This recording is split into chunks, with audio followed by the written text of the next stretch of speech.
Welcome to Influential Entrepreneurs, bringing you interviews with elite business leaders and experts, sharing tips and strategies for elevating your business to the next level. Here's your host, Mike Saunders. Hello and welcome to this episode of Influential Entrepreneurs. This is Mike Saunders, the Authority Positioning Coach. Today we have back with us Melissa George, who's the founder and CEO of InvestHER Fiduciary Solutions, and we'll be talking about selecting the right financial planner. Melissa, welcome back to the program. Thank you so much, Mike. I'm happy to be back.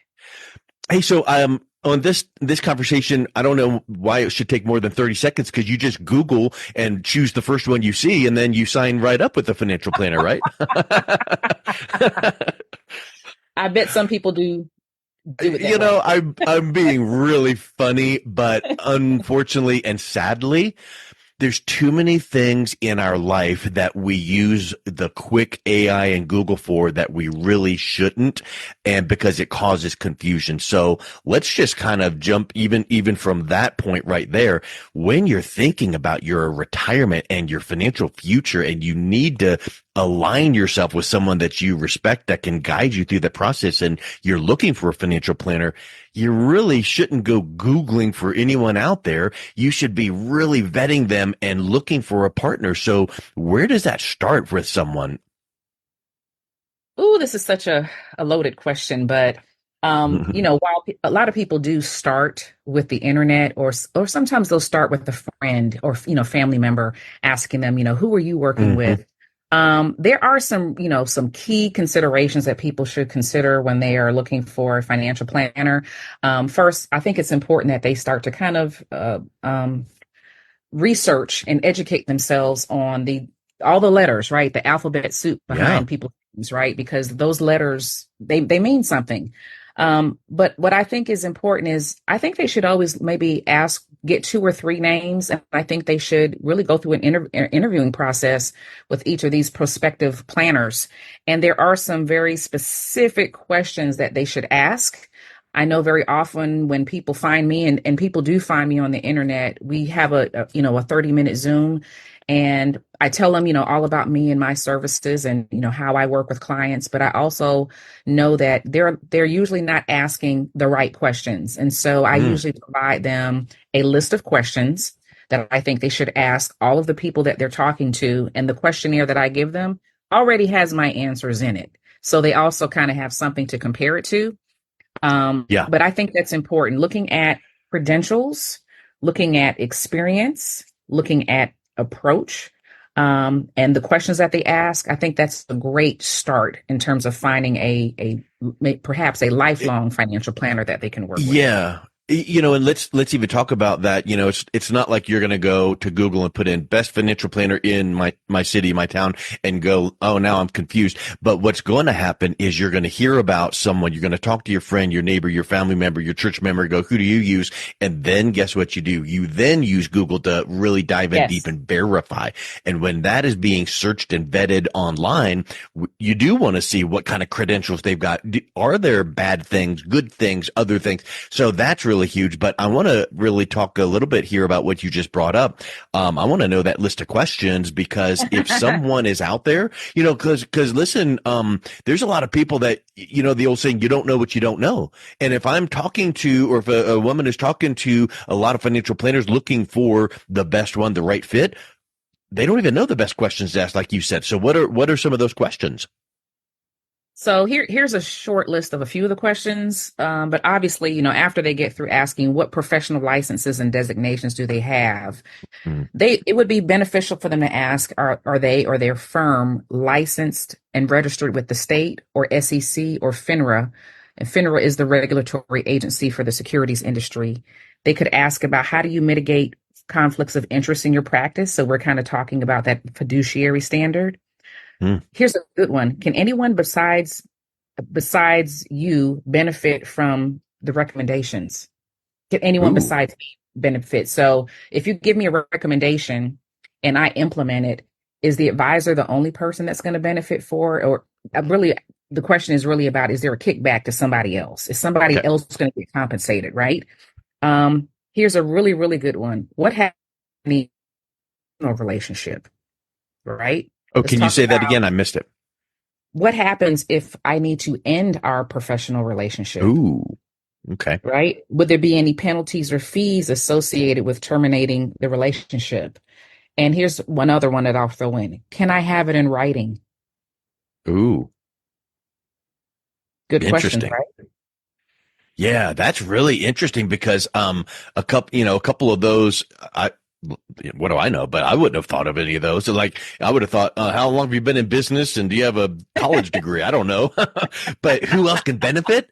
And can I get it in writing? That's putting your money where your mouth is. That's really, really huge. And when you provide to someone those questions and the answers they should be looking for.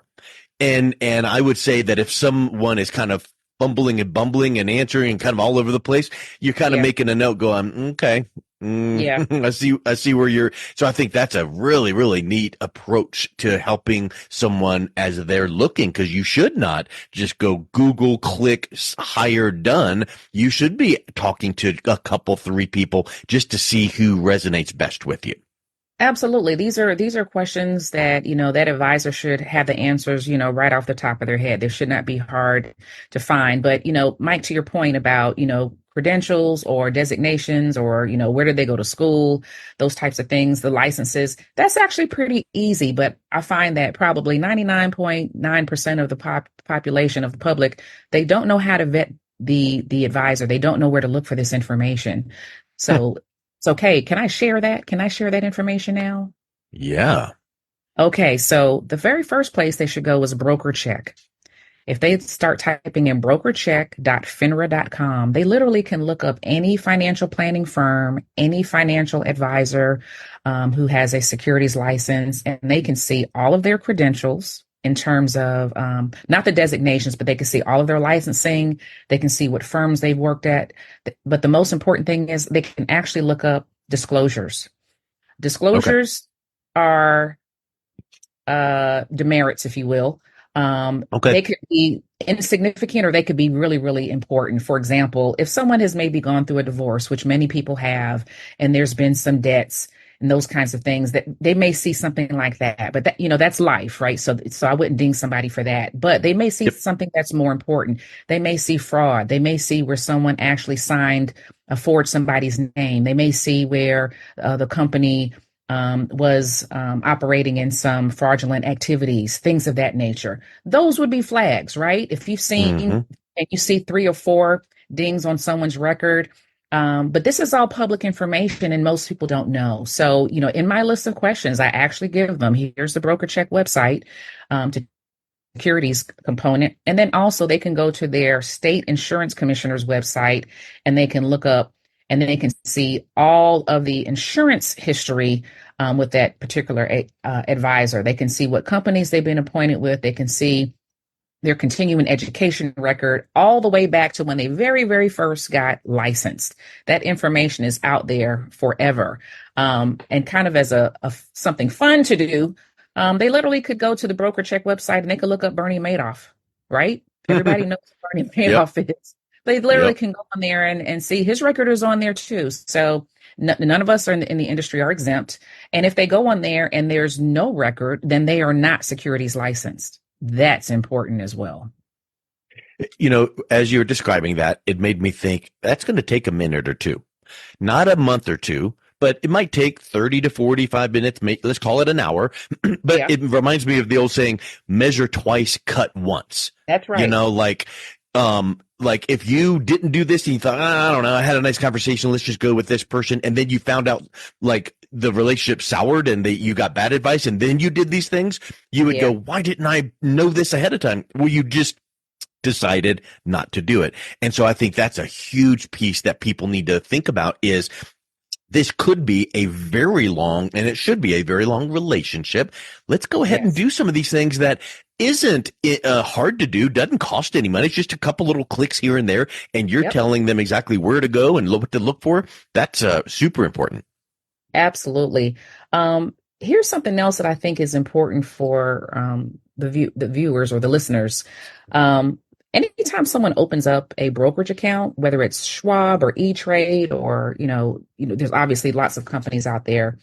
In the fine print, that little bitty print that's at the bottom, it talks about if there's a discrepancy between the client and the advisor, that they're agreeing to arbitration.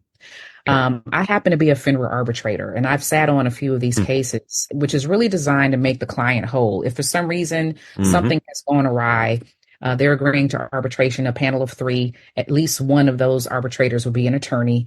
The ones that I have sat on, I've sat on as the financial planner or the financial advisor, the person that's in the industry. And, I've seen some really crazy things. But these types of things, they end up being, unless they're clear, they end up staying on that person's broker check record.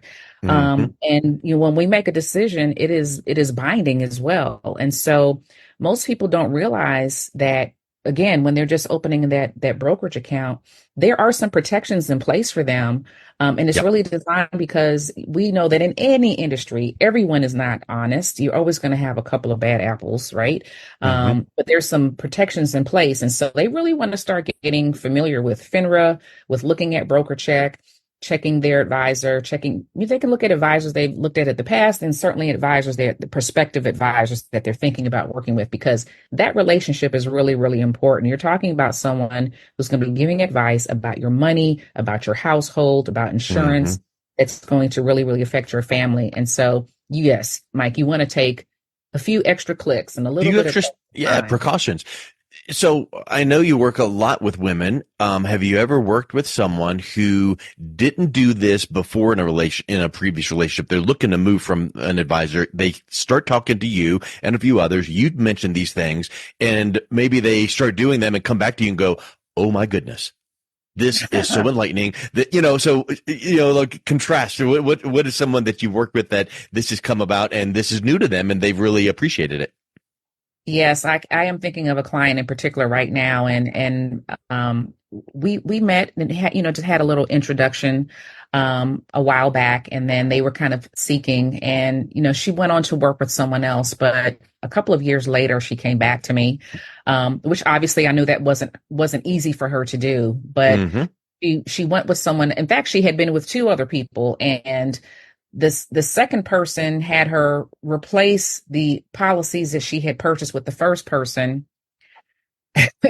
And when I went back and looked at the original policy and the second policy, there was nothing wrong with what she had. And that's actually something called churning. Because when we're replacing a policy, particularly if it's life insurance, where someone bought it when they were younger, healthier, the cost of insurance was less. We have to be very, very careful about replacements. And, sometimes when we're replacing policies, they're also replacing riders or replacing benefits, features that can't be, that are not in the new product. And so by this time, she had already replaced what she had previously. She's in a new product now. She's starting a brand new, surrender period. These are all things that are to the detriment of the client.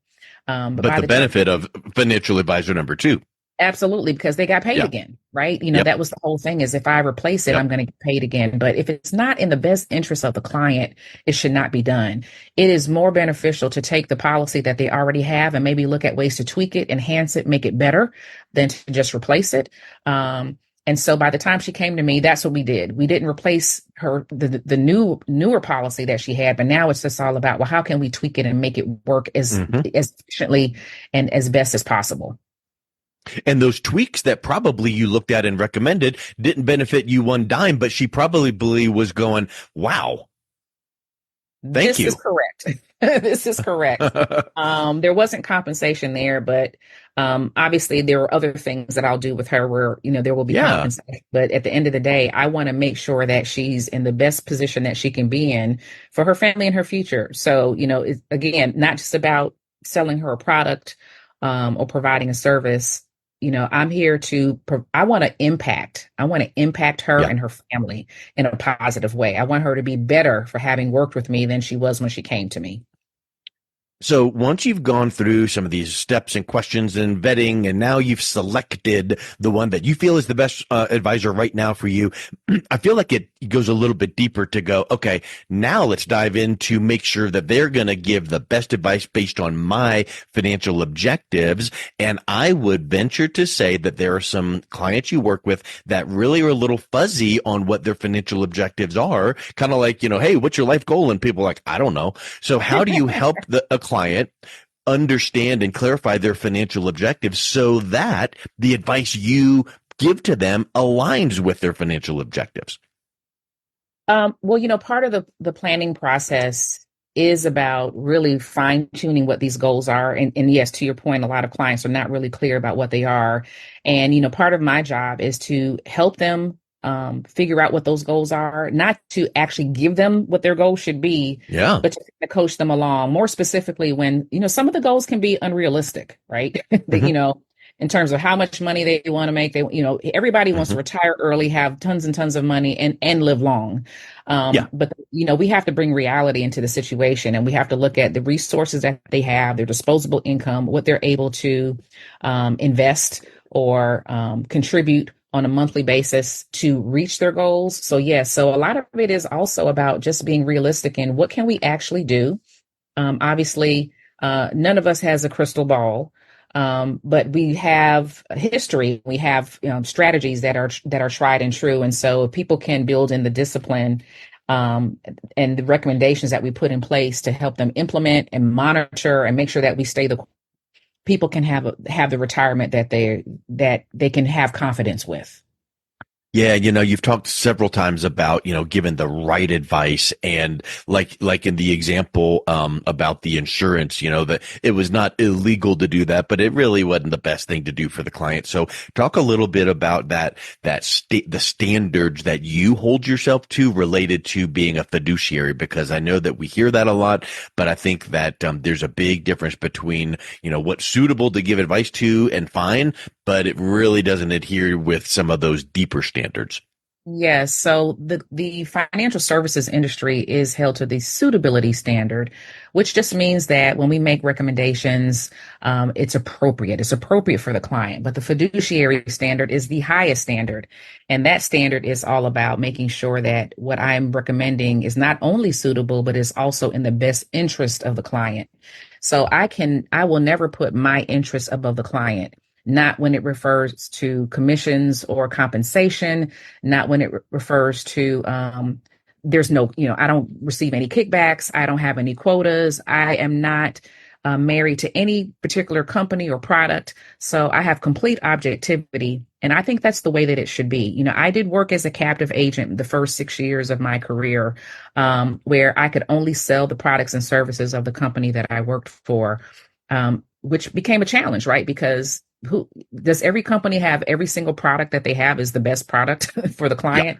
That doesn't happen. So once I Mm-hmm. became independent, it really allowed me to go out and shop the market for a client. I can look at so many different products and different companies. And so I think, that along with the recommendations and understanding that I'm not trying to hit a target number for the company that I work for. I own my own company. So I have complete objectivity. I think this is something that fares very, very well for clients. And there are statistics out there that show that when someone works with a fiduciary and they don't have, a lot of these underlying fees or excessive fees, they can actually add up to 20% more to their retirement portfolio when they retire. That's a huge number. That can be a Yeah. significant amount of money that they have more in retirement. Either maybe they can retire sooner, they can have a higher standard of living, they can do more things. So I think that's really, really important. And the fiduciary standard is one that is under some scrutiny right now, but the the Biden-Harris administration and the Department of Labor are looking to have that across the board, which Yeah. I am a proponent of. So I'd be happy if Mm-hmm. that happens. But whether they do it or Yep. not, that is the way that It should be done. Yeah. it No is the matter way who that it does should it, be it should be done, because done. at the Yes, end of the day, the client needs to be protected and taken good care of. absolutely. Yeah. So we kind of have come through this conversation and going, okay, you need to know the right questions. You need to select the right advisor who aligns with your financial objectives. And then they need to give good fiduciary advice that is the best for you. I kind of think let's kind of wrap up with this thought. Talk a little bit about how you, of course, do all of that, but that almost is like the starting point for what you do, because you really take an extra layer of serving your clients, which is educating them and empowering them to do more. And I feel like some advisors out there could just go check the box and go, here's your advice. And it's good advice, fiduciary advice, but they don't really treat them as a person and empower and educate. How do you approach that? This is so important as well, Mike. I'm glad you brought that up. I do end up working with a lot of women, and, the InvestHER in my company name, is that wasn't accidental. HER is really an acronym that has a lot of meaning. One, obviously, I'm a female, so my company is female founded. The bulk of my clientele are women, and a lot of those women are also entrepreneurs. So HER is also a acronym for helping entrepreneurs retire. Nice. So there's a lot of meaning there. But yes, education is a part of the financial planning process. I love educating clients because at the end of the day, I want them to be able to make informed decisions for their family. I want to give them all the information to make a good choice. I don't want to just tell them, hey, I think you should do this. Here are your options. Here's the pros and cons of each option. I want them to understand what they're doing for two reasons. One, they're going to sleep well, right? Because they've seen it all. They've heard it all. They know everything that's available for them, and they can make a decision. I'm going to sleep very well at night because I know that I didn't just handpick something and put it in front of them. I gave them all the information. But here's the other thing, and this is win-win for me. An educated client, a well-educated client is also someone who will give me a great referral, right? So if I've done a great job for them, they're going to go tell their family and friends and their coworkers. But I also want them to rest assured that, we talk through all of the options. There's nothing worse than a client coming back and saying, hey, I heard about this product over here. Why didn't you ever tell me about this?